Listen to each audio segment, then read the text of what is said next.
नमस्कार दोस्तों, good morning. आप देख रहे हैं Raghav network national news India पर। तो दोस्तों, आज सुबह की ताजा खबर इस प्रकार से हैं।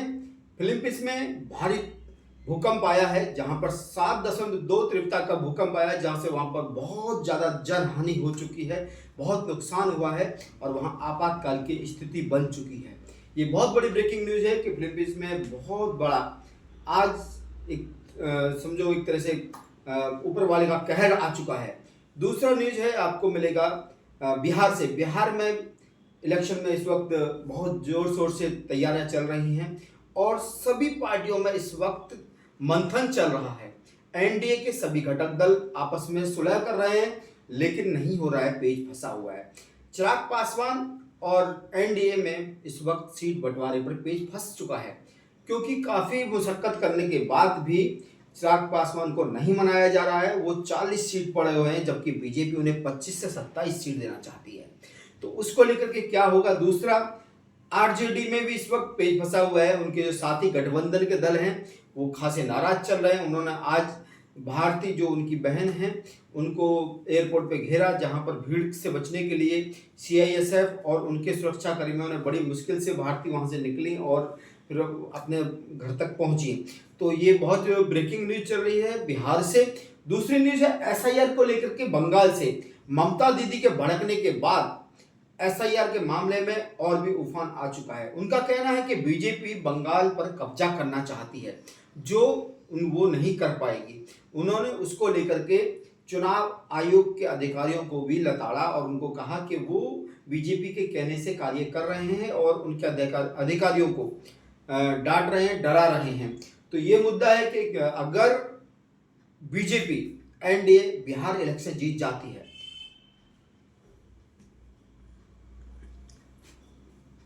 एनडीए बीजेपी अगर बिहार इलेक्शन जीत जाती है तो उनको बंगाल जीतने का आसान तरीका होगा। वो बंगाल के गढ़ को एक तरह से ढा सकते हैं और महाराष्ट्र बीएमसी भी जीत सकते हैं।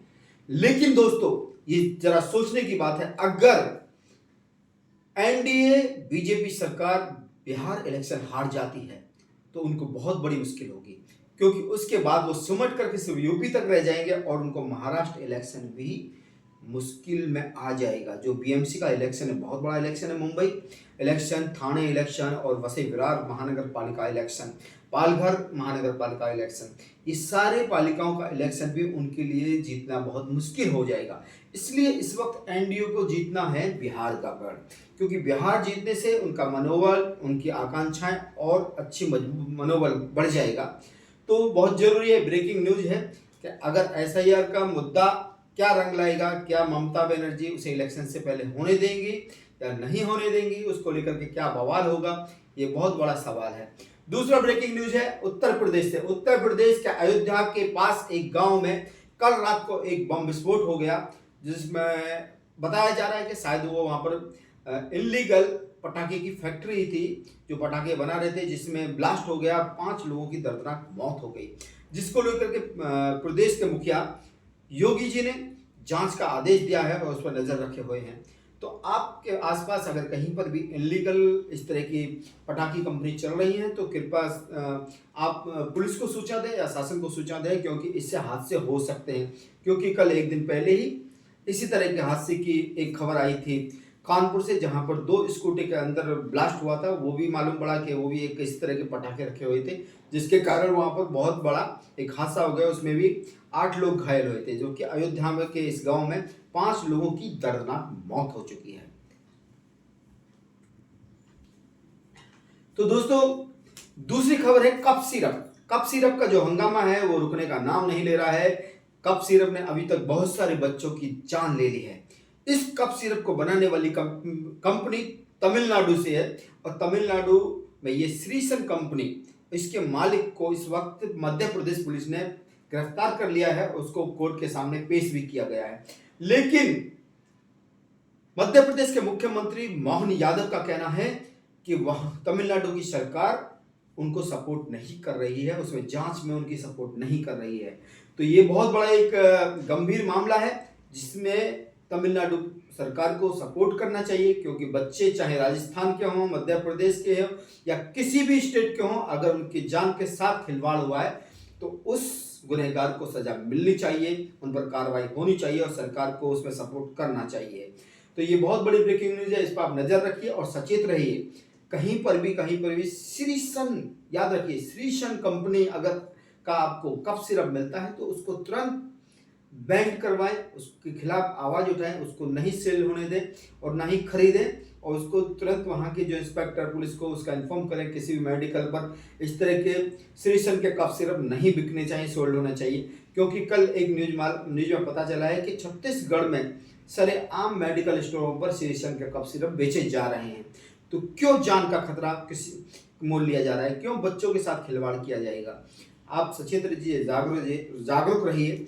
नेशनल न्यूज इंडिया परिवार आपके साथ जनहित में इस बात को बोल रहा है, क्योंकि आप जागरूक रहेंगे तभी आप सुरक्षित रहेंगे। तो आ रही है ब्रेकिंग न्यूज है इस वक्त हरियाणा। आपको हरियाणा का एक आईपीएस ने आखिर क्यों किया सुसाइड? पूरन कुमार नाम के आईपीएस समझते हैं आप, बहुत पढ़ा लिखा इंसान, बहुत बड़े पौधे पर होता है, वो भी एक पुलिस ऑफिसर। आईपीएस पूरन कुमार ने आखिर क्यों किया सुसाइड? आईपीएस होते हुए, पुलिस के इतने बड़े ओहदे पर होते हुए, आखिर उनको ऐसी मानसिकता की कौन सी डोज दी गई, कौन सा उनको टॉर्चर किया गया जिससे उन्होंने खुद को खत्म करने का फैसला किया?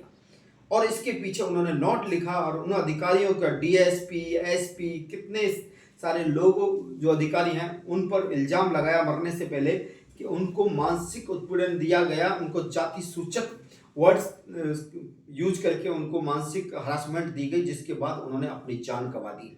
उस पर पुलिस जांच कर रही है, लेकिन पुलिस की मौत, यानी कि एक पुलिस ऑफिसर की मौत का पुलिस जांच कर रही है। आखिर कैसे होगी जांच? इसके लिए एक स्पेशल टीम बनाई गई है और सरकार उस पर नजर रखे हुई है, उस पर पूरी जांच होगी, सभी जितने भी दोषी हैं उन पर कार्रवाई होगी।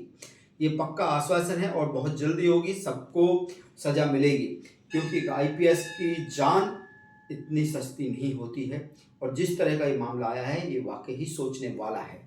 तो दोस्तों, इस पर भी हमारी नज़र रहेगी और बाकी न्यूज़ के लिए आप देखते रहिए national news India Raghav network.